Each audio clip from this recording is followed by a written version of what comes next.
capacité de générer, de s'accoupler.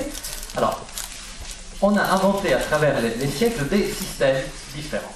Le plus ancien c'est un système aussi qu'on retrouve dans la médecine égyptienne, consiste dans les fumigations, dans le fait de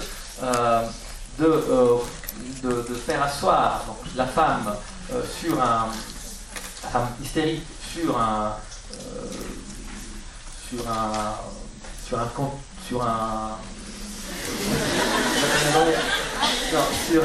une bassine, voilà, contenant de l'eau chaude dans laquelle on aurait fait infuser des herbes.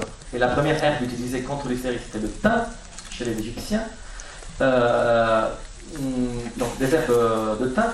Pour faire quoi? Pour que ce fumus, donc les vapeurs de fumigation pénètrent à travers le vagin dans l'utérus et attirent l'utérus vers sa place naturelle. Pourquoi? Parce que l'utérus est un animal sensible et il fuit les mauvaises odeurs, il fuit la chaleur excessive et il est attiré par les odeurs agréables.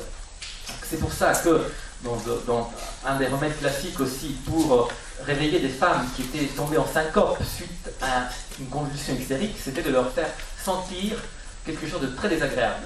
Parce que la syncope, c'était quoi? C'était le moment où l'utérus s'était remonté très haut et avait bloqué le diaphragme et toute possibilité de respiration. Et le fait d'inspirer des substances très malodorantes permettait de faire tout redescendre. Donc c'est un animal sensible aux odeurs. Et à la Renaissance, on a même mis au point un système, on croyait tellement fort à cette idée qu'on a mis au point un système de Pesser, donc c'est ça, un Pesser,